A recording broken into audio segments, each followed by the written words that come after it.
ನೀವು ಯಾವ ಊರವ್ರು ಫಸ್ಟ್ ಪರಿಚಯ ಮಾಡ್ಕೊಳ್ಳೋಣ? ಯಾವ ಊರವ್ರು ನೀವು? ಸರ್ ನಮ್ದು ವಿಜಯನಗರ ಡಿಸ್ಟಿಕ್ ಹರಪನಹಳ್ಳಿ ತಾಲೂಕು ದುಗ್ಗಾವತಿ ಅಂತ. ಇದು ಹೈದರಾಬಾದ್ ಕರ್ನಾಟಕ ಲಾಸ್ಟ್ ಬಾರ್ಡ್ ನಮ್ದೇ ಊರು. ಅಲ್ಲಿಂದ ಬಂದೀವಿ. ಸರಿ ಸುಮಾರು ಈಗ ಒಂದು 4-5 ವರ್ಷ ಆಯ್ತು ಬರಕತ್ತೀವಿ ಬರ್ತಿದೀವಿ. ಎಲ್ಲ ಒಂದೇ ಊರಲ್ಲ? ಎಷ್ಟು ಜನ ಬಂದಿದ್ದೀರಾ ಟೋಟಲ್? ನಾವು ಸತತ 5 ವರ್ಷಗಳಿಂದ ಬರ್ತಾ ಇದೀವಿ. ನಮ್ದು ಊರು ದುಗ್ಗಾವತಿ ಅಂತ ಹೇಳ್ಬಿಟ್ಟು. ಸರ್ವೇ ಜನ ಸುಖಿನೋ ಭವಂತು. ಇಲ್ಲಿ ಯಾವಾಗ ಬಂದ್ರು ಅಜ್ಜರ್ ಪ್ರಸಾದ ಯಾರಿಗೂ ಕಡಿಮೆ ಆಗಿಲ್ಲ. ಸತತ 5 ವರ್ಷನೂ ನಾವು ಪದೇ ಬರ್ತಾ ಇದ್ದೀವಿ. ಆಮೇಲೆ ಅಜ್ಜರ್ದು ದರ್ಶನ ಚೆನ್ನಾಗ್ ಆಗ್ತಾ ಇದೆ. ಮತ್ತೆ ಇಲ್ಲಿನ ಸಕಲ ಸಿದ್ಧತೆಗಳು ತುಂಬಾ ಚೆನ್ನಾಗಿದೆ. ಆಮೇಲೆ ಎಲ್ಲಾ ಸ್ಪೆಷಾಲಿಟಿನೂ ಇದೆ.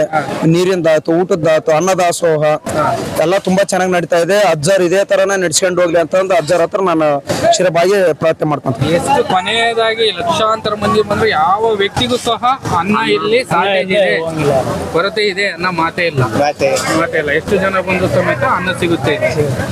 ಒಂದು ಚಟ್ನಿ ಇರ್ಬೋದು, ಒಂದು ಉಪ್ಪು ಇರ್ಬೋದು, ಬೋಂಡ್ ಇರ್ಬೋದು, ಅಲ್ಲಿ ಏನ್ ವ್ಯವಸ್ಥೆ ಇರುತ್ತೆ ಪ್ರತಿಯೊಬ್ಬರಿಗೂ ಕೂಡ ಸಿಗ್ತಾ ಇದೆ ಅಲ್ವಾ? Okay, thank you.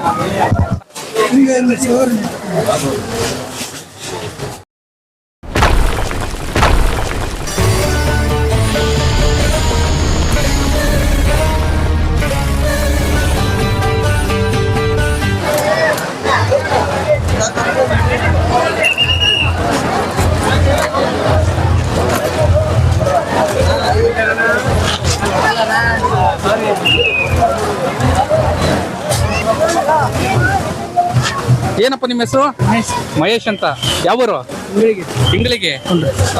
ಇಲ್ಲಿ ಈಗ ಸೆಕ್ಯೂರಿಟಿ ಕೆಲಸ ಮಾಡ್ತಿದ್ದೀರಲ್ಲ, ಜನ ಏನು ವರ್ತನೆ ಎಲ್ಲ ನೀಟಾಗಿದೆಯಲ್ಲ? ಯಾರು ಸಮಸ್ಯೆ? ಯಾರು ಸಮಸ್ಯೆ ಇಲ್ಲ.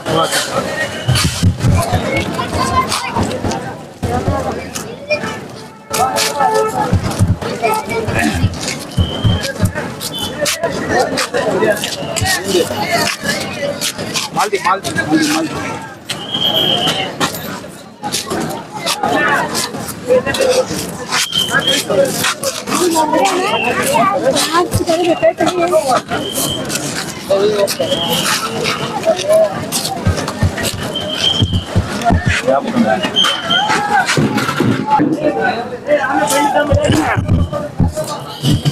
ವೀಕ್ಷಕರೇ ನೋಡ್ಬೋದು, ಈಗ ಕೊಪ್ಪಳ ಜಾತ್ರೆಯಲ್ಲಿ ಲಕ್ಷಾಂತರ ಮಂದಿಗೆ ಇವರು ಆಹಾರವನ್ನ ಒದಗಿಸ್ತಾರೆ, ದಾಸೋಹವನ್ನ ಒದಗಿಸ್ತಾರೆ. ಇದು ನಿರಂತರವಾಗಿ ಇದು ಸರಿಸುಮಾರು 1 ತಿಂಗಳ ಕಾಲ ಇವರು ಆಹಾರವನ್ನು ಒದಗಿಸ್ಬೇಕಾಗುತ್ತೆ. ಈ ಕೊಪ್ಪಳ ಜಾತ್ರೆಯ ನಮ್ಮ ಅಜ್ಜವರ ಜಾತ್ರೆ ಸರಿಸುಮಾರು 1 ತಿಂಗಳ ಕಾಲ ನಡೆಯುತ್ತೆ ಸ್ನೇಹಿತರೆ. ಸೊ ಅದಕ್ಕೆ ಅಂತಾನೆ ನೋಡಿ, ಇದು 1 ತಿಂಗಳಿಗೆ ಆಗುವಷ್ಟು ರೊಟ್ಟಿಯನ್ನ ಈ ತರ ಎಷ್ಟು ಗೋಡನ್ ಇದಾವಪ್ಪ? 4 ಗೋಡನ್ಗಳಲ್ಲಿ ರೊಟ್ಟಿಯನ್ನ ಈ ತರ ನಮ್ ಸೈಡ್ ಅಲ್ಲ, ದುರ್ಗ, ದಾವಣಗೆರೆ ಆ ಕಡೆ ಸೈಡ್ ಉಲ್ ಮೆದೆ ಅಂತ ಕರಿತೀವಿ. ಆ ತರ ರೊಟ್ಟಿ ಮೆದೆಗಳನ್ನ ಒಟ್ಟಿದ್ದಾರೆ. ನೋಡ್ಬೋದು ಎಷ್ಟು ನೀಟಾಗಿ ಒಟ್ಟಿದ್ದಾರೆ ಅಂದ್ರೆ. ಎಷ್ಟು ಲಕ್ಷ ಮಂದಿ ಬಂದ್ರು ಕೂಡ ಅವರಿಗೆ ರೊಟ್ಟಿ ಶಾರ್ಟೇಜ್ ಬಂತು ಅನ್ನೋ ಮಾತೇ ಇಲ್ಲ. ಇದು ಯಾವ ಊರವ್ರು ಮಾಡಿರೋದು ಇದೆಲ್ಲ? ಭಕ್ತಾದಿಗಳು. ಯಾವ ಊರವರು ಅಂದ್ರೆ ಒಂದೇ ಊರಲ್ಲ, ಇದು ಎಲ್ಲಾ ಭಕ್ತಾದಿಗಳು ಅಲ್ಲಲ್ಲೇ ಎಲ್ಲಾ ಹಳ್ಳಿಗಳಿಂದನೂ ಬಂದಿರತಕ್ಕಂತ ಇದು ಏನಪ್ಪಾ ಅಂದ್ರೆ ರೊಟ್ಟಿ ಮೆದೆಗಳಿದು. ನೋಡಬಹುದು ಇಷ್ಟನ್ನು ರೊಟ್ಟಿಯನ್ನ ಚೂರು ಮಾಡಿ ದೊಡ್ಡ ಚೀಲಗಳಲ್ಲಿ ತೆಗೆದುಕೊಂಡು ಹೋಗಿ ಅಲ್ಲಿ ಬಂದಂತಹ ಭಕ್ತಾದಿಗಳಿಗೆ ಆಹಾರ ಸೇವನೆಗೆ ಒದಗಿಸ್ತಾರೆ. ವೀಕ್ಷಕರೇ, ಇಲ್ಲಿ ವಿಶೇಷತೆ ಏನಪ್ಪಾ ಅಂತಂದ್ರೆ ಅಜ್ಜನ ಜಾತ್ರೆ ಒಳಗ ರೊಟ್ಟಿ, ಮಿರ್ಚಿ, ಆಮೇಲಿಂದ ಬೂಂದಿ, ಆಮೇಲೆ ಇನ್ನೂ ಹಲವಾರು ಪಲ್ಯ, ನಾನಾ ನಮೂನೆ ತರದ್ದು. ನಮ್ಮ ಕಡೆ ದಕ್ಷಿಣ ಕರ್ನಾಟಕದ ಕಡೆ ಹಂಗೇನಿಲ್ಲ. ಇಲ್ಲಿ ಏನಪ್ಪಾ ಅಂದ್ರೆ ದಾಸೋಹಕ್ಕೆ ತುಂಬಾ ಒತ್ತು ಕೊಡ್ತಾರೆ. ಜನಗಳಲ್ಲೂ ಕೂಡ ಸಹಕಾರ ಭಾವನೆ ಅಷ್ಟೇ ಇದೆ. ಹಂಗಾಗಿ ಇಲ್ಲಿ ಎಷ್ಟು ಲಕ್ಷ ಜನ ಬಂದ್ರು. ನಿನ್ನೆ ನಡೆದಂತ ರಥೋತ್ಸವದಲ್ಲಿ ಸುಮಾರು ಒಂದು 5 ಲಕ್ಷ ಜನ ಸ್ತೋಮ ನೆರೆದಿತ್ತು. ಆದ್ರೂ ಕೂಡ ಯಾರಿಗೂ ಕೂಡ ಯಾವುದೇ ತರಹದ ಒಂದೇ ಒಂದು ಪಿನ್ ಪಾಯಿಂಟ್ ಯಾವುದೇ ತರ ತೊಂದರೆ ಆಗದ ತರ ಅಜ್ಜ ಕಾಪಾಡಿದ್ದಾನೆ. ಇನ್ನೂ ಹೆಚ್ಚಿನದಾಗಿ ಮುಂದಿನ ಜಾತ್ರೆಗಳಲ್ಲಿ ಜನ ಇನ್ನು ಜನಸಾಗರವಾಗಿ ಸಾಗರೋಪಾದಿಯಲ್ಲಿ ಹರಿದು ಬರ್ತದೆ ಅನ್ನೋದ್ರಲ್ಲಿ 2 ಮಾತಿಲ್ಲ. ನಿಮ್ಮ ಹೆಸರು? ನಮಸ್ಕಾರ, ನಾನು ಸುರೇಶ್ ರಾಯರೆಡ್ಡಿ ಅವರು. ಒಬ್ಬ ಭಕ್ತನಾಗಿ ಗವಿಮಠದ ಇದರ ಬಗ್ಗೆ ಆಗುವ ಎಲ್ಲ ಗೊತ್ತಿದೆ. ಸುಮಾರು ಅಜ್ಜವರ ಭಕ್ತಿ ಭಾವದಿಂದ ಇಲ್ಲಿ ಬಂದಂತ ಕೋಟ್ಯಾಂತರ ಜನಗಳಿಗೆ ಮೊದಲಿಗೆ ನಮನಗಳು. ಹಾಗಾಗಿ ಇಲ್ಲಿ ಅನ್ನದಾಸೋಹ ಮತ್ತು ಇದು ಯಾವತ್ತು ಅನ್ನದಾಸೋಹವಾಗಿ ನಡೆದಿರ್ತದೆ. ಇಲ್ಲಿ ಇರುವಂತ ವಿದ್ಯಾರ್ಥಿಗಳಿಗೆ ಒಳ್ಳೆ ಇದನ್ನ ನಮ್ಮ ಅಜ್ಜವರು ಯಾವತ್ತು ಭಕ್ತರಿಗೆ ಬೇಕಾದಂತ ಎಲ್ಲ ಇದನ್ನ ಮಾಡಿರ್ತಾರೆ. ಅದಕ್ಕೆ ಧನ್ಯವಾದಗಳು.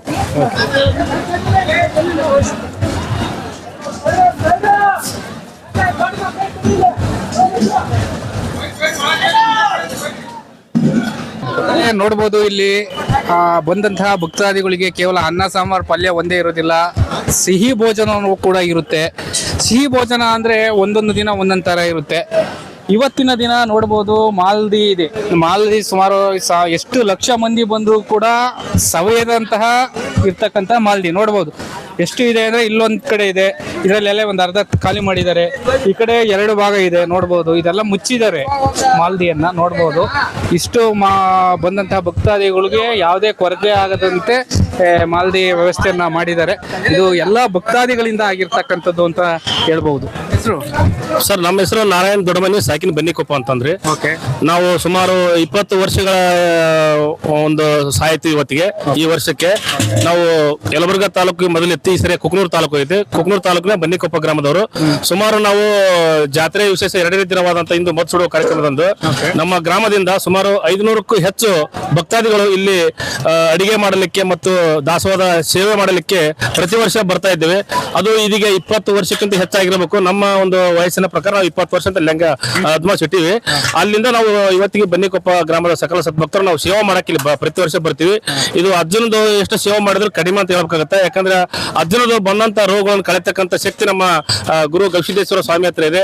ಅಂತ ಒಂದು ಶಕ್ತಿ ಹೋಗಲಾಡಿಸಕ್ಕೆ ಎಲ್ಲಾ ಭಕ್ತಾದಿಗಳು ಇವತ್ತು ಜಡ್ಡು ಜಾಪತ್ರೆ ಇದ್ದರೂ ಸಹಿತ ಇಲ್ಲಿ ದಾಸೋಹದಲ್ಲಿ ಬಂದು ನಾವು ನೀಡಿ ನಮ್ಮ ಒಂದು ರೋಗವನ್ನು ಕಳ್ಕೋಬೇಕನ್ನೋ ಒಂದು ಉದ್ದೇಶ ಇಟ್ಕೊಂಡು ಭಕ್ತಾದಿಗಳು ಇಲ್ಲಿ ಹೆಚ್ಚಿನ ಸಂಖ್ಯೆಯಲ್ಲಿ ಬರ್ತಾ ಇದ್ದಾರೆ. ಅವರೆಲ್ಲರಿಗೂ ಗವಿಸಿದ್ದೇಶ್ವರ ಏನು ಕಡಿಮೆ ಮಾಡಿಲ್ಲ. ಅವರೆಲ್ಲರಿಗೂ ಆಯುಷ್, ಆರೋಗ್ಯ ಮತ್ತು ಸಕಲ ಸಂಪತ್ತನ್ನು ಕೊಟ್ಟಾನೆ. ಅದೇ ತರನಾಗಿ ಆ ಭಕ್ತಾದಿಗಳು ಗವಿಸಿದ್ದೇಶ್ವರರಿಗೆ ಸತತವಾಗಿ 20 ವರ್ಷಗಳಿಂದ ದುಡಿತಾ ಬಂದಿದ್ದಾರೆ. ಇದು ನಮ್ಮ ಬನ್ನಿಕೊಪ್ಪ ಗ್ರಾಮದ ಸಕಲ ಸದ್ಭಕ್ತರ ವತಿಯಿಂದ ನಾನು ನನ್ನ ಅನಿಸಿಕೆ ಅಭಿಪ್ರಾಯಗಳನ್ನು ತಿಳಿಸ್ತೇನೆ. ನೋಡಬಹುದು ವೀಕ್ಷಕರೇ, ಇಲ್ಲಿ ಬನ್ನಿಕೊಪ್ಪದಿಂದ ಬಂದಿರತಕ್ಕಂತ ಸುಮಾರು ಎಷ್ಟು ಜನ ಬಂದಿರಿ ಅಂದ್ರೆ 500ಕ್ಕೂ ಹೆಚ್ಚು ಜನ ಬಂದು ಸ್ವಯಂ ಪ್ರೇರಿತವಾಗಿ ಅಲ್ಲಿ ಆ ಕಡೆ ಸೇವೆಯನ್ನ ಮಾಡ್ತಿದ್ದಾರೆ.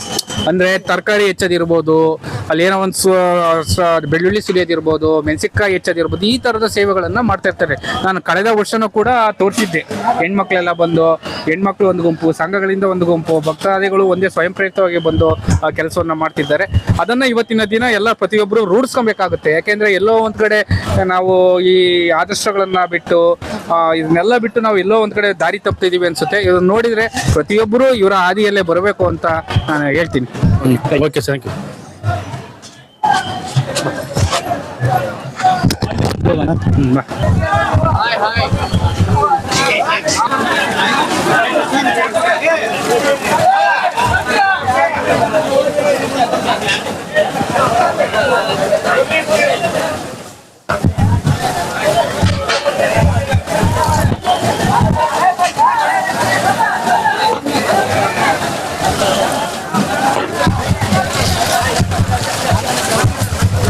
ಯೂಟ್ಯೂಬ್ ಚಾನಲ್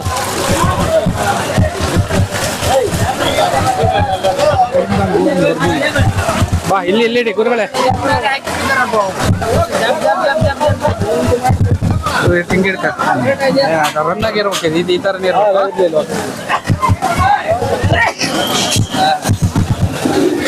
ಮತ್ತೊಂದು ಕಡೆ ನೋಡ್ಬೋದು ವೀಕ್ಷಕರೇ, ಇಲ್ಲಿ ಅನ್ನವನ್ನ ನೋಡ್ಬೋದು. ಈ ತರ ಲಾಟು ಅನ್ನವನ್ನ ಮಾಡಿ ಭಕ್ತಾದಿಗಳಿಗೆ ಇಲ್ಲಿ ಸಂಗ್ರಹ ಮಾಡಿರ್ತಾರೆ. ಇಲ್ಲಿಂದ ಅನ್ನವನ್ನ ಮತ್ತೆ ಚಿಕ್ಕ ಈ ತರದ ಪಾತ್ರೆಗಳಲ್ಲಿ, ಪದಾರ್ಥಗಳಲ್ಲಿ ತೆಗೆದುಕೊಂಡು ಹೋಗಿ ಆ ಕಡೆ ಬಡಿಸುವ ವ್ಯವಸ್ಥೆಯನ್ನ ಮಾಡಿದ್ದಾರೆ. ನೋಡ್ಬೋದು ಈ ತರ. ಯಾಕೆಂದ್ರೆ ಅಡ್ವಾನ್ಸ್ ಆಗಿರುತ್ತೆ. ಎಷ್ಟೇ ಲಕ್ಷ ಮಂದಿ ಅನ್ನಕ್ಕೆ ಅಲ್ಲಿ ಬಂದ್ರು ಸಹ ಭಕ್ತಾದಿಗಳು ಅವರಿಗೆ ಅನ್ನದ ಕೊರತೆ ಇರಬಾರ್ದು ಅಂತ ಅಡ್ವಾನ್ಸ್ ಆಗಿ ಈ ತರ ಅನ್ನವನ್ನ ಮಾಡಿ ಸಂಗ್ರಹ ಮಾಡಿರ್ತಾರೆ. ಮತ್ತೆ ಅನ್ನವೂ ಕೂಡ ಯಾವುದೇ ರೀತಿಯಾಗಿ ಅದು ತಣ್ಣನಿರೋದಿಲ್ಲ, ಬಿಸಿಯಾಗೇ ಇರುತ್ತೆ. ಎಷ್ಟು ಗಂಟೆ ಬಿಟ್ಟರು ಕೂಡ ಅದು ಅಷ್ಟು ಬಿಸಿಯಾಗಿರುತ್ತೆ. ನೋಡ್ಬೋದು. ಮತ್ತೊಂದು ಕಡೆ ಬರ್ಬೋದು ಸ್ನೇಹಿತರೆ, ಈ ಕಡೆ ಸಾಂಬಾರನ್ನ ಮಾಡಿದ್ದಾರೆ. ಸಾಂಬಾರನ್ನ ಕೊಪ್ಪರಿಗೆ ಅಂತ ಕರೀತಾರೆ. ಇದನ್ನ ಕೊಪ್ಪರಿಗೆಯಲ್ಲಿ ಮಾಡಿದ್ದಾರೆ. ನೋಡ್ಬೋದು, ಇಲ್ಲಿ ತಿರುಗ್ತಾ ಇದ್ದಾರೆ. ದೊಡ್ಡ ಪಾತ್ರೆಗಳಲ್ಲಿ ಕೊಪ್ಪರಿಗೆ ಇದೆ. ಹಿಂದಕ್ಕೂ ಒಂದು ಸ್ವಲ್ಪ ಕೊಪ್ಪರಿಗೆ ಇದೆ. ಕೊಪ್ಪರಿಗೆಲ್ಲ ಮತ್ತೆ ಸಾರನ್ನ ಮೇಲಿಂದ ತೆಗೆದುಕೊಡಲ್ಲ. ಇಲ್ಲಿ ನೋಡಬಹುದು, ಇಲ್ಲಿ ಲಾಕ್ ಸಿಸ್ಟಮ್ ಮಾಡಿದ್ದಾರೆ. ನೆಲ್ಲಿ ತರ ಮಾಡಿದ್ದಾರೆ. ಈ ನೆಲ್ಲಿಯಿಂದ ಬಿಟ್ಕೊಂತಾರೆ ಸಾಂಬಾರನ್ನ. ನೋಡ್ಬೋದು ಕೆಳಗಡೆ ತೋರಿಸಿ. ದೊಡ್ಡ ಕೊಪ್ಪರಿಗಳಿಂದ ಮಾಡಿದ್ದಾರೆ ಅಂತಾನು ಕೂಡ ಹೇಳ್ಬೋದು. ಯಾವ ಯಜಮಾನ್ರೆ? ನಮ್ದು ಅಂಚನಾಳ್ರಿ ಕುಷ್ಟಗಿ ತಾಲೂಕು ಅಂಚನಾಳ. ಎಲ್ಲ ಭಟ್ರ ನೀವು? 10 ಜನ? ಎಷ್ಟು ಜನ ಬಂದಿದ್ದೀರಾ ನೀವು? ಒಂದು 50 ಜನ, 3 ಊರವ್ರು ಇದ್ವಿ. ಈ ಕಡೆ ಇದ್ದೀರಾ? ಮೂರೂರು. ಇದ್ನೇನಂತಾರೆ? ಇದೇನು ಕಪ್ಪರಿಕೆ ಕೊಪ್ಪರಿಗೆ ಅಂತಾರೆ. ಎಷ್ಟು ಲೀಟ್ರು ಸಾಂಬಾರ್ ಬೇಯ್ತಿದ್ವಿ ಒಂದ್ ಟೈಮ್? ಎಷ್ಟು ಕೊಡ್ಪಾನ?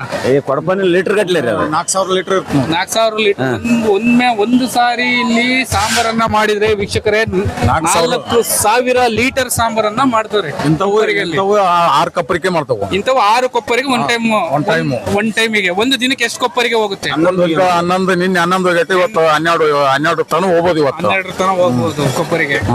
ಪ್ರತಿದಿನ ಎಲ್ಲ ಒಂದೇ ತರನೇ ಇರುತ್ತೆ, ಸಾಂಬಾರು ಬೇರೆ ಬೇರೆ ತರ ಇರುತ್ತೆ. ಎಲ್ಲ ಬೇಳೆ ಸಾರು, ತರಕಾರಿ ಸಾಂಬಾರು, ತೊಗರಿ ಬೇಳೆ ಸಾಂಬಾರು, ಆಮೇಲೆ ತರಕಾರಿ ಮೇಲೆ. ನೋಡ್ಬೋದು ವೀಕ್ಷಕರೇ, ಈ ರೀತಿಯಾಗಿ ಇಲ್ಲಿ ವ್ಯವಸ್ಥೆಯನ್ನ ಮಾಡಿದ್ದಾರೆ ಅಂತ ಕೂಡ ಹೇಳಲಾಗುತ್ತದೆ.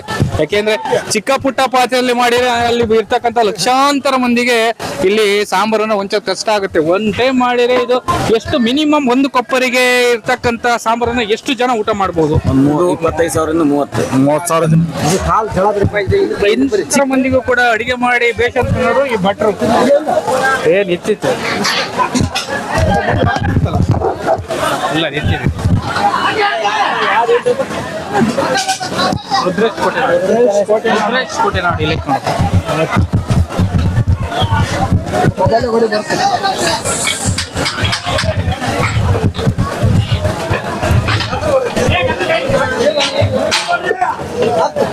ನೋಡ್ಬೋದು ವೀಕ್ಷಕರೇ, ಇಲ್ಲಿ ಪಲ್ಯವನ್ನ ಮಾಡೋದಕ್ಕೆ ಮುಳುಗಾಯಿಗಳನ್ನ ಬದನೆಕಾಯಿಯನ್ನ ಇಲ್ಲಿ ಯಾವ ರೀತಿ ಎಳಿತಾ ಇದ್ದಾರೆ ಅಂತ, ಮತ್ತೆ ಅದನ್ನ ಯಾವ ರೀತಿ ಗೋಲ್ ಮಾಡ್ತಾ ಇದ್ದಾರೆ ಅಂತ ಕೂಡ ನೋಡ್ಬೋದು. ಸೂಪರ್ ಐತ್ರಿ, ಸೂಪರ್ ಇದೆಯಾ? ಸೂಪರ್ ಒಳ್ಳೆ ಕಾರ್ಯ.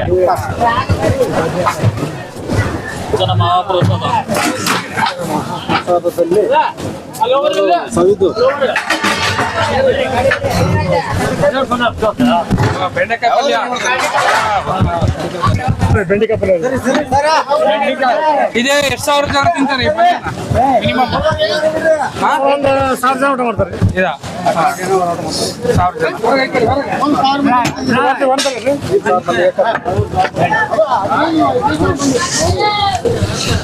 ಬೇಳೆ ಸಾರು. ಏನಕ್ಕಿದು? ರೊಟ್ಟಿ ತಿನ್ನೋದ್ರಿ, ರೊಟ್ಟಿ ತಿನ್ನೋದ ಹೆಸರು ಬೇಳೆ ದಾಲ್. ಪ್ಯಾಕೆಟ್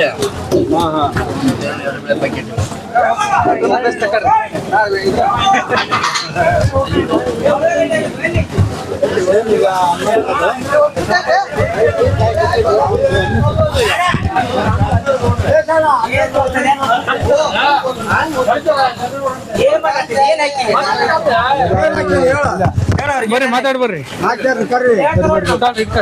ಹೋಗಿ ಮಾತಾಡ್ತಾರೆ ನೋಡ. ನೀನೇ ಹಿಂಗೆ ಮಾತಾಡ್ತೀಯ? ಬರ್ರಿಯಪ್ಪ.